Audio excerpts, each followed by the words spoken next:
so last but not least, speaking of Zazie Beats, now we have to talk about Deadpool Dos. So I'll just jump in, right? So Deadpool for me, back in 2016, we covered it in one of our early episodes in season 1, I think it was. We enjoyed the film for what it was. Eventually for me it would grow to be one of my favorite movies. But I'll have to admit, like, I'm not the type of person that would put this, as a top 10 movie or like top tier kind of stuff.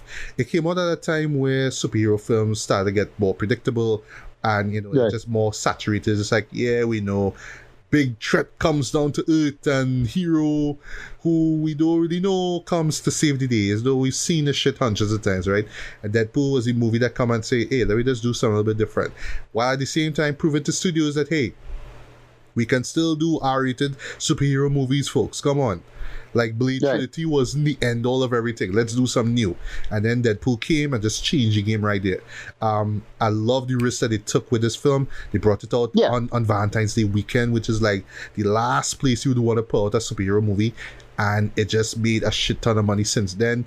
It made it to my top 10 list for sure. I'm not sure, I can't remember if it made it to yours, but it just really did change the game. It is a true game changer. Yeah, it's a movie I really, really liked. I didn't love, but I really, really enjoyed it for what it did. I was really not expecting this to be so well fleshed out and well told in a big movie, in a big budget movie. And most importantly, live up to everything that they say is going to be. Raunchy, yes. Right. Brutal, yes. Violent, yes. Crass, yes. Funny, everything. And then, well, congrats to Ryan Reynolds. I mean, the man just fit this like a glove now. I mean, it's on par with Robert Downey Jr. as Iron Man, as Tony Stark, right? Or we call him Hugh Jackman as Wolverine, right? Yeah. This the person, you can't see anybody else. Well, I'll go as far as saying Chris Evans as Steve Rogers, right? Yes. You can't imagine anybody else doing the role at this point. Ryan Reynolds was perfect for it. He really take L's throughout his career going up, and he references this so many times in these movies. And I can't be mad at that. And the first Deadpool was excellent. I mean, all the jokes were.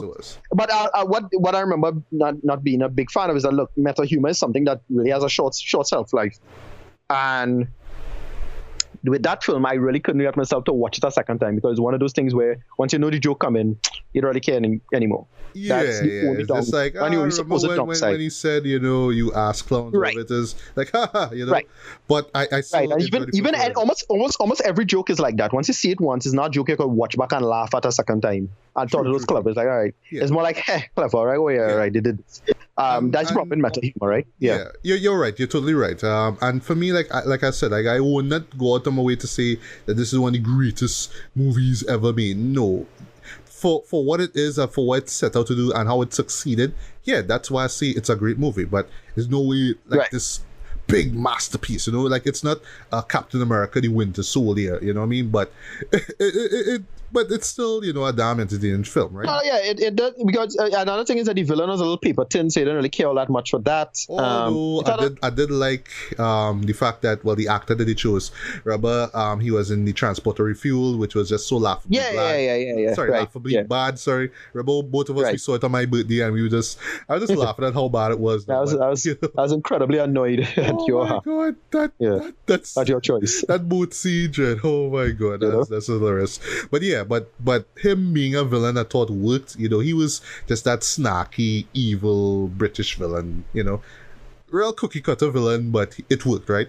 But most importantly, what happened at the very end was that post-credit scene, because the audience was expecting that, but then he did the Ferris Bueller's Day Off spoof, where it's like, what are you guys still doing here? Oh, you expecting a bonus scene? No, go home. And then it's like, oh, wait, we're gonna have a sequel and Cable's gonna be in it. But he was saying at the time we have to cast somebody, since it could either Mel Gibson or Dolph Lundgren, somebody, right? Right. Got to 2 years later, and well, we found out who it was. Well, actually, we found out late last year. I think that was when the second trailer, the second teaser for Deadpool 2 came out, right? So the first one was this great masterstroke. Yes, masterstroke, I said that. Of a teaser trailer where they made fun of Bob Ross. Right. Yeah, the painter, right? I love that. And it actually Well, they 'Cause, did. like, They did a first teaser. They did a first teaser with involving Stanley and this whole superhero boot thing. I remember that. Okay, well, I didn't see that one. I think the first one I saw was the Bob Ross spoof thing. But I know there were lots of like little ads and what, and even when the movie came out, which I'll talk about in a bit, there was some more ads coming out, right? So there was that one, and then the second trailer came out where we saw Cable for the first time, and then they kind of poked fun at the whole CG-ness of him and him. Right, yeah. Kind of uber badass kind of character. And then we started to get the trailers and stuff. Very enjoyable. We got to we learned that we were getting to see the X-Force. Because for one thing, we saw Zazie Beetz playing Domino, and we're like, okay, that's cool. She looked fine and everything. I love that afro. Yeah. That's sexy as hell. But I was just wondering, where is her character coming into play? And then that was when the second trailer came out. It's like, oh, we're doing this X-Force thing. All right, that's funny. Right. We've seen Terry Crews here. We've seen Peter, which is fucking hilarious. I love that. Yeah. Even his Twitter game was on point because I think a lot of people was just following his Twitter just off of that second trailer. But then, as the movie was kind of as the time was winding down for the movie's release, I was like, all right, I really don't want to see anything else. So I kind of skipped out the little clip that they did with him and David Beckham. I actually watched it after I watched Deadpool 2, and I was like, oh, okay, that's funny. I see what they did there. They even had a really cool one called 10 Years of Deadpool, which is just like 10 years they developed. 10 years basically before they led up to Deadpool 2, you know, when the studios with Fox was like, no, and you know, it was pretty funny. I really dug that. So yeah, when it comes to marketing, just like for the first movie, yeah, marketing game was on point though. It was on point. But of course the big question was that marketing gonna live up to the hype of this movie here? So I'll get into a non-spoiler synopsis of it, and then you'll get into spoilers here. You've been warned.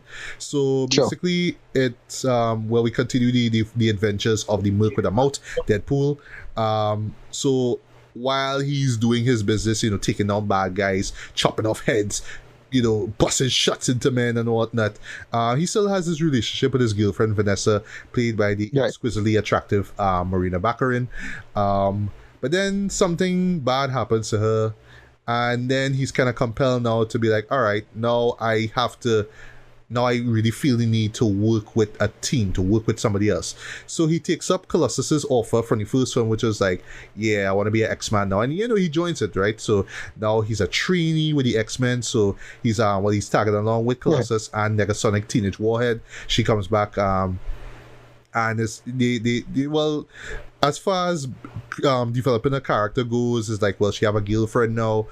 This really cute Asian girl. Yeah, I forget the character from the comic name. Is that character in the comic? I forget the character. I forget. Some Yukio or something like that. I think that's her name. Yukio, but is a character in the comic? Okay, right. Yeah, but I really forget it is. Yeah. So he's with the group now, and then they call to pretty much bring down, well, we want to call it like a mutant version of a high school shooting, basically. So it's this this mutant kid, this kind of pudgy kid, and he calls himself Fire Fist. So yes, he has flames that comes out of the fist. He has these pyrotechnic abilities, basically. And then it's established that, you know, well, where he was at, it was this kind of it's something similar to the Xavier School for Gifted. Is the Essex? I think it's the Essex School. That is Mr. Sinister. Oh, right. Which he hinted at the end of that last X-Men movie, which I kind of Right. So, and we learned that he was treated, like he was tortured there, you know, because he has powers now. So he was just kind of rebelling. He was just kind of taking it out on, you know, the people who work there. And then one thing we see next, and Deadpool and him are taken into this special prison, which you call the Icebox. So it's a special prison for mutants and whatnot. And then while all this is going on, we are introduced to Cable, played by Josh Brolin, who's having the hell of a time this year. I mean, you know, Infinity War, then Deadpool 2, and then later on he's going to be in Sicario 2. So wow, 3 movies in, bro. Right. Soldado, right. So he comes from the, he is this, just like in the comics and from the X-Men TV show and whatnot, he is a soldier from the future. His family was killed, and apparently the source of the cause of that of his family being killed was that kid. So that kid grows up to eventually kill Cable's family. So he's like, no, I have this time traveling device. I'm gonna use this to go back to the past. I'm gonna kill this kid. So Deadpool, kind of finds out about that. So now he has to do what he can to pretty much save this kid. And of course, he just relies on his own X-Men. Cause it's just like, well, you know what? Well, Colossus kicked me out because of the shenanigans that happened with me trying to apprehend Fire Fist. So I had to form my own group. I had to form the X-Force, because we gotta be politically correct now. You know what I mean? We can't be X-Men anymore. I mean, it's 2018, right? And that's all I'll say in terms of synopsis. But Ricardo, what you thought about Deadpool 2 in general? I enjoyed it, but I didn't like it anywhere near as much as the first one. Didn't hate it. It's still pretty funny. In fact, in some ways, it's a little more inside baseball than the first one. Less accessible, I'll admit, but still works. A lot of it still works. I was still, I'll put it like this. The plot was so thin, it just relied entirely on the meta humor. And this is the problem. The problem in meta humor is that not only is it that individual jokes in meta humor has a short shelf life, but meta humor itself has a short shelf life, because it's a style of humor that is like invite you having to like ramp things up and make things more edgy and more cutting edge. And they really didn't do that in this. So I didn't hate it by any stretch of imagination, and I had a lot of fun with this. Had a lot of genuinely great jokes, but a lot of it just kind of fell flat. I mean, I'll put it like this. I mean, it's just that it just had to up the ante in terms of the jokes, and they didn't really do that here. But there were a lot of genuinely funny moments. So I don't know. It's good, but then when they do some of the jokes really, really well, it's like, all right, well, this gets some points for that. But as a general plot itself, it didn't really work all that much for me. Like, I get what they're trying to go for with the whole family thing and the whole he didn't give up on the boy and whatnot, and that kind of worked. But because the story itself was undermined because they had to do all these extended jokes, that hurt it. Right. Like, it had some scenes out of switch wrong because they had to do an extended joke, and that was kind of a problem for me. Yeah. And it's a lot of humor went too long. I had to drop a lot of that. Some of the jokes just felt flat as hell. Like, they had this with this dubstep joke, this was just shitty. Oh yeah. And then they play that equally annoying dubstep song. Yeah. Right, that didn't work. The song's so dated, I can't remember the name of it. That's the thing, but the whole dubstep premise dated. Like, the idea of applying dubstep to this, like, I get it why you're making fun of dubstep, but dubstep's so old now, it's like, whatever. Yeah, and then they had the audacity to have the joke again, and the song they did it again. twice. Yeah, exactly. They did it twice. It's like, all right, well, enough. But then some jokes worked really, really well. And some of the stuff worked quite well. They had some great X-Men references that, like, holy shit, I have a scene at the mansion. Yes. It had a scene at the mansion that had me stitches, Jim, because that was so perfectly timed. That. Yeah. Yeah, that was so perfectly timed. And the whole thing what they did with the X-Force, I liked. I thought that was funny. We're in spoilers moment, right? We're in spoiler territory, right? We'll get into that. I was about to say, but yeah, you call it. But yeah, the stuff that they do with the X-Force, brilliant. Right, I thought that was well done. You saw it coming a mile away. But I was kind of hoping that they actually would have survived, but there's like no, right? Like I was just like, I knew they was going to do that joke, and I know they saw it coming out while, and then because of them, she literally has plot armor in the story. Yes, right. I thought they did that quite well in that whole business. What I liked about her is that she was a nice middle ground between playing a straight man character and being a funny character, because she's genuinely a funny character. Right, it's not like she's a straight deadliest person, but she's still mean business, but she's not over the top meta humor like Deadpool. Right, and that's why this guy. Yeah. Right, and that's why this works. And that's the thing with X-Force. X-Force is a comic. X-Force is just a funny comic. It's not meta comic and over the top, trying to be edgy, weird, over the top, meta funny. But it's just a genuinely clever comic in its own right. It subverts X-Men in very, very clever and well done ways. But at the same time, it's not overly serious or takes itself too seriously. A nice balance. I see. I've never read an issue of X-Force before, so all this was new to me. Right. And then, well, all of those characters that in the whole X-Force thing, those characters are X-Force characters. That's why even though I saw the bit coming a mile away, I was still a little shocked with what they did with it, but it was still well done. Yeah, but what I like about it is just kind of like the big middle finger to everybody was expected, this Avengers team up kind of thing, basically. So it's like, Right. nope, you're not gonna get that. Sorry, this is Deadpool. Nah. Yeah. You know what I mean? And then they straight up, and then the moments I enjoy is that they real straight up shit on the DC universe, like jeez, like Yeah, boy. it's a brutal goddamn jokes, like nah, I know it was coming, but at the same time, like way, Yeah. just so dry. So a couple things I thought they would have do more, like okay, so I didn't think they would have cut out that fella because of all the shenanigans that he in the real world, but I really thought they would have make reference to that, but they just kind of just trim him down as much as they could in the movie, Dread. Like what do you call him? Or TJ That Miller. fella from TJ Miller, right? Yeah. It had a little bit of controversy going on. Actually, well, I wasn't really thinking about the controversy all that much, but I was kind of glad that he wasn't there that much in the film that much. He even had a bit where he did the whole he was about to do the whole avocado bit again, if you remember from the last film. Right. Yeah, he looked like an avocado that had sex with an avocado. Right. Blah blah blah blah blah. Right. Yeah. He did some close but it wasn't as funny as that one. And they trim a lot of that down. Another thing I liked that they did, they straight up did a bit from Rick and Morty that I remember. And it's the exact same kind of bit, but it's so funny how they do it in this one. I know you talk about. Right. The mid-credit scene, which we will not spoil here. No, not the mid-credit scene. It's a scene in the movie.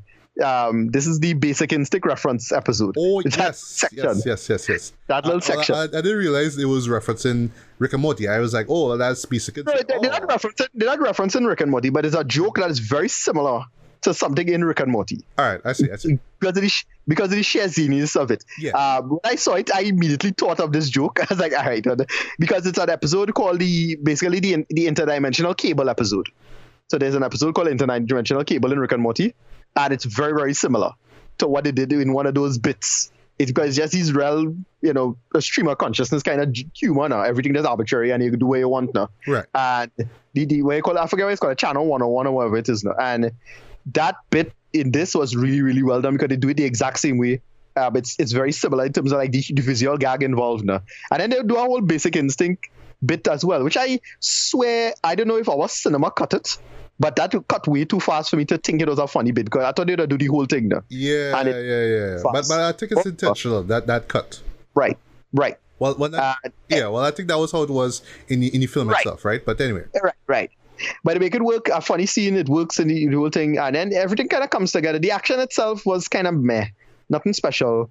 The whole stuff with Domino and what she was doing was kind of cool, but again, nothing special. Just okay action sequences. Yeah. And that's about it. I mean, it didn't do all that it should have done. It subvert more the material. Yes, it's more clever in some ways, like if you know where to look and if you know how to dig deep in terms of X-Men lore, Deadpool lore, and being a super Deadpool fan, which I'm not, but I knew what to look for. It's better in some ways. Like some people find it's better than the first one, but this was just too inaccessible and too inside baseball for me to enjoy, frankly. Yeah. And even though I'm aware of it being inside baseball, I don't appreciate inside baseball all that much, right? Some people like to be inside baseball and like, oh, well, I know this joke and you don't get it. Like, people have that tribalism and that territorialism to the humor. Right. I don't have, and I just felt like, well, you just have this joke going on too long and it's not that funny to me anyway because it's entirely dependent on being inside baseball, and I don't like that, frankly. Whatever. Yeah. All right. Well, for me, this was like, Ryan Reynolds and his team trying to capture lightning again in that bottle, right. And they didn't get through. They actually failed at it, right? Because, like I said, the first one, just surprised many people. People didn't expect it to be that good now. So it's only so far you could go with this. And not like they didn't try anything new. They did a lot of new things, most of it worked. For one thing, the X-Force, him working with a team. Secondly, the inclusion of Domino, who I thought was great. I love her moments on film. Even though she wasn't there I would say she wasn't there too much, but I felt that she could have been there a little bit more, in my opinion. They do kind of dial back on TJ Miller's character. You do see a bit more of the Indian cab driver, forgetting his name at the moment. Right. I thought his whole thing was just so unfunny. Like he didn't work at all. To me, just kind of felt like they just wanted to give him something to do now. It's like, hey, remember back then with this guy? Yeah, every scene. Right. Yeah. But the whole here, he wanted to be an assassin. I know he's trying to be a badass this time. I thought that shit just fall flat as hell. That wasn't funny at all, Jared. Like, I just blocked out of my mind, Jared. Right. Somebody else who I was a little disappointed by the fact that we didn't see enough of Brianna Hildebrand, who played Negasonic Teenage Warhead. She was right. Yeah, I thought we would get more she did like one thing in the film, and that was it. But to me, one of the biggest disappointments. Although I get that it was to move the story along, but I was just like, yeah, why did they do that for, Dre? Why did they kill McGill Vanessa for, babe? Why, babe? Why, right, well, they fix it at the end, right? So at the end, they fix it. I know. And they do that real funny where they kind of fix the death, in the mid-credit scene, which we will not spoil here, but it is one of the best. Right, but if they fix it, she shouldn't. I mean, the time travel thing address it anyway. Yeah. We don't want to spoil it. We don't want to spoil it here, but like I say, right. So the one thing that people did spoil for me, I really thought, but I still thought it was pretty awesome, and they got it right. So in the first Deadpool, they finally got Colossus right in a movie, and. Like, right, cool, because I remember Colossus in the old X-Men movies, and that was like some bullshit. Just a guy who just...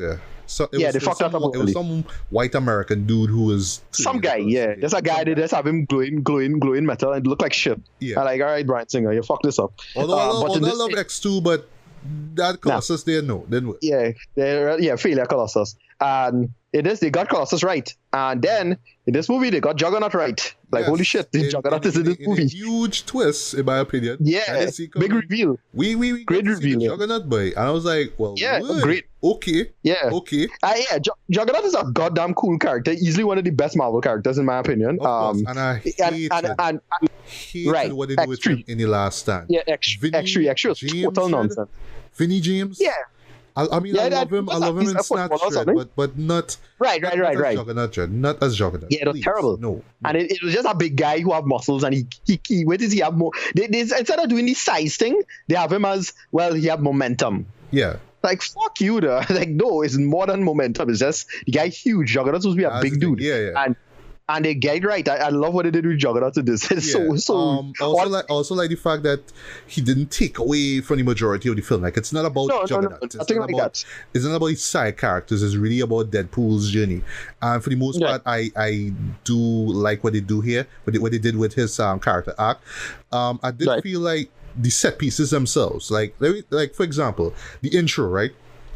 Like, we have this montage of him going to different countries and just killing off gangsters, right? And it looked cool in the trailer, and I felt that they would have expanded on it within the actual story itself. But to have it put together in that montage was like, okay, so all of this was just to show one guy that you're trying to get. And yeah, that one guy kind of led to what happened to Vanessa, unfortunately. But like, when you think about it, was there a need to show Deadpool in Hong Kong killing these guys, in Tokyo killing these guys, in Biloxi killing these guys? It just kind of felt like fluff, you know what I mean? Like, we just had a real badass intro, let's do this. Right. Which is funny because when they actually get the title credits, which I praise because I love the title credits. Right, James Bond, the James Bond parody, and just having that Celine Dion song in the background. Brilliant. Stroke of genius, right? And yeah, I mean, the video for the Celine Dion song, I forgot the name of it, was great, by the way. But I was wondering where this song is going to tie into the actual movie. And then what happens with Vanessa, and then they jump in these songs, like, oh, now it makes sense. And then having that intro was just genius, in my opinion. But yeah, just the build-up to it made no sense. It could have been a lot sharp, a lot simpler, in my opinion. And this, to me, was like the biggest problem of this movie here. It's like, yes, the first one was simple. It was straightforward. Yes, it was different in terms of how it told its story. Okay, you had your flashbacks to when he became Deadpool and when he first met Vanessa. So the narrative structure was a little unique, but it worked, right? It was different, right? But then here, because they have a slightly bigger budget, they could do more. But with more, you get set pieces which I felt kind of were out of place. Like, they didn't really add up to anything. Like, okay, that's the problem. Is that like, for one thing, too many things service jokes more than the structure of the story, and I hated that. Yeah. Like, for one thing, okay, the scene where we first meet Fire Fist, okay, that's cool, but the whole extended sequence with them in jail, like, and I was thinking, okay, this is going to make up to like the middle point of the second act, and then probably lead on to something else, but it just kind of happened, and then like 10 minutes later they're free, and now we're gonna get to the X-Force joke, and then the X-Force thing happened, Right. and then we have to get to this next scene, and then this next thing happens. So these scenes themselves, the way how they're structured, didn't really like. It's just like, well, we need to get from point A to point C quick. So what are you gonna use for point B? I don't know. How about a jail that? Right. Sorry. How about a jail for mutants that we'll just mention, but we never bring back up again? And maybe we'll just bring in a cameo. We'll bring in a character that nobody expect. Maybe this is how we bring in the Juggernaut. Okay, well, let's try that. Let's see how it works. And it just kind of felt really out of place. Just a bunch of scenes strung together, but no real thing tying them together. But as far as good goes, I mean, Ryan Reynolds kills it once again as Deadpool. I mean, he is Deadpool. Let's get out of the way. Even when even in scenes which I say don't really fit that well, he still stands out he still stands out amongst the crowd. The X-Force scenes I thought were brilliant as well. What they do to the X-Force, which I will not spoil, had me in stitches though. I thought that was great. But I'm just glad that Domino was there. Domino kind of level things out there. That's all I would say, right? But I thought that the moments that she was there, even though there weren't too much of them, unfortunately, I thought that she was great. I would love to see her in future X-Men movies. That's all I would say. Right. Another gripe that I had with the show is that there wasn't really like a real villain to see. It's not the guy who runs the school where Fire Fist was in. It's not really Cable, because they kind of do a Batman v Superman thing where it's like, oh, he's a villain now, but later on he's a hero. Yay! And now we're going to team up to fight Fire Fist, who was there all the time, and now you want to make him into the bad guy. But then they kind of do this, please don't do it kind of thing. I just kind of felt a little too like, afternoon special kind of vibe, what I mean? Like, don't do it, don't make that decision, man. It's like you're talking to the person, you're talking to the kid. And yes, I understand the kid, going through issues, and he's young. All right, cool. But I didn't really feel that much of a big threat at the end of the day. He didn't come off like the last villain from the first movie, where it's like, oh shit, if you don't stop this guy, then X person is gonna die. This one is like, okay, well, if you talk him out of it, then we won't have a Days of Future Past scenario, right? And then eventually this kind of happens, and they do this little time travel thing, which was cool. Right. But then at the end, I hated about that, right? You talking down to this guy, and that's it. The end. No real big stakes now. Yeah, exactly. That's what I hated about it too. Is that all right? So why I thought they would have do it is that they would have Deadpool be saved, like storytelling wise, Deadpool would have been saved, and then you learn, Cable went back in time, so you learn that before. You should learn that before instead of after, no? And I hated that they had to go through this long extended joke of Deadpool not dying but not dying. That bullshit. And I was getting the Joker, but they just went on and on. Went on and on, yeah. It's extended just joke. Please, just stop. Yeah. Okay, move on. Right. Yeah. And I had a huge problem with a lot of that. So it's like, again, you could have just do the coin thing before and had it work out after the fact now. Yeah. And make it work, because it'd be better. Wherefore? And even they have to do some time travel shit. Even with the coin thing, sorry, I thought they could have hinted that a lot smarter. It was just like after, like, oh shit, remember that coin that didn't really mean anything? Okay, now we're gonna make it mean something, because we show it to you twice in the movie, so here's the coin again. Right. This is what the point of it was. What else? The action sequences were enjoyable, but I felt like in terms of execution wise, the first one did it a lot better. The way how those scenes in the first film were cut worked better. The CG was a lot better in the first one, even though they had a limited budget. And it's kind of funny though, because they have a bigger budget here in the second movie, but some of the CG doesn't really work all that well. Like there was one scene literally with Deadpool on top of Juggernaut that looked terrible. There was one scene where it was like this slow-mo shot, and you see in the background where Juggernaut literally held Cable and threw him down.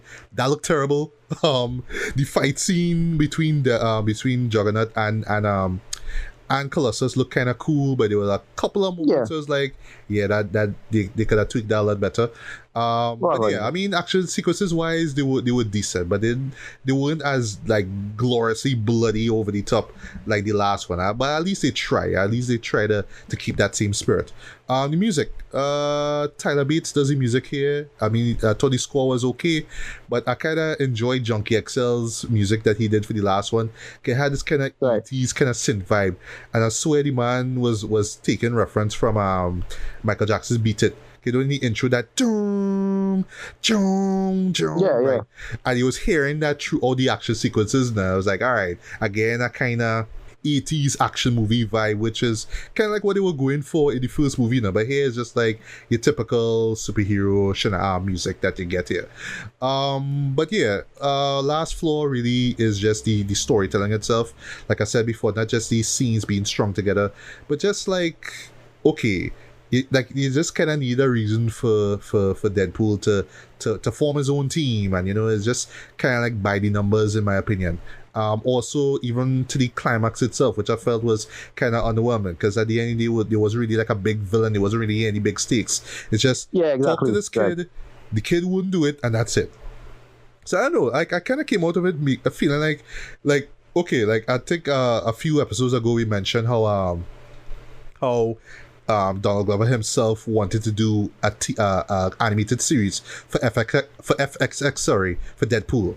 Like this, especially the way how the climax was, it felt like an episode. It felt like an episode of Deadpool, not like a movie, like a real movie where all bets are off and the stakes are high in this one. The stakes were rather small, though, you know what I mean? And for something so big, and especially with you going into a sequel, the stakes could have been a lot higher than just talking a kid out of making a wrong decision. You know what I mean? But for what it's worth, I didn't hate the show. I mean, it is better in some ways than the first one, but I won't say it is completely better than the first one. I think the first one still stands out, but with this one here, I thought that they at least they made an effort to amp things up. But it didn't really work out completely well. Like I said before, it just felt like they was just kind of trying to capture lightning in that bottle again, but it just didn't work out. And it's not to say that they can't make more movies, because I know this movie's gonna make a ton of money anyway. But I feel that, like, personally, I think they should just do one more movie and just kind of cut things off. Well, I don't think we'll get an extra Deadpool movie necessarily. But I feel they'll do the X-Force thing and then call that X-Force as it is. That actually could work, though, to be honest. That actually could work, come to think of it. What I was going to say. But yeah, I mean, if they have a Deadpool 3, they could just stop it there. But as far as I'm concerned, the way how that mid-credit scene played out, that could be the end of Deadpool right there. And then you could have your spin-offs from there. Just the way how it ends, as over the top and as kind of, what's the word I'm looking for? Like, it kind of breaks up the logic of the film and the timeline and whatnot, but it doesn't matter. It's all for jokes, but that could just be the end of that Deadpool franchise right there. But you know how it is, 20th Century Fox have a gold mine right now, so the last thing you want to do is just kind of end things right there. So they're gonna have more, but I do agree with you, Ricardo. They could do a X-Force, like do a new X-Force and bring back Domino, because I thought that she was like one of the best things in the movie anyway. And yeah, just move on from there. Have the further adventures of Negasonic, Teenage Warhead, and Colossus and whatnot. See more X-Men, and just continue the whole Deadpool brand of humor, but just with more characters. But for what's worth, rating wise, I'll just jump into ratings one time. I'll give this a very, very light 4 out of 5 stars. It's still worth checking out on big screen. You'll still have fun with it. Buy a big bag of popcorn, buy a drink. You'll enjoy the humor, you'll enjoy the action, but in no ways would I say it's better than the original one. Some people say it is. I don't think so, to be honest. I think this is a step down from the first one, but it's one of those movies, like, if it came in a combo pack, like on Blu-ray or whatever, I'd buy it. I'd buy Deadpool 1 and 2. It's kind of like that. I wouldn't buy Deadpool 2 separate unless I have Deadpool 1. That's the best way I could describe it. But yeah, for me, very light 4 out of 5 stars. Yeah, for me, I give this one, I don't know, I give it a... I think the last one I gave, I forget what I gave the last one, but I gave this one. I'm not sure if you give it that IMAX. I'm not too sure. I think it was. I gave it a very low IMAX, I think. Probably that, yeah.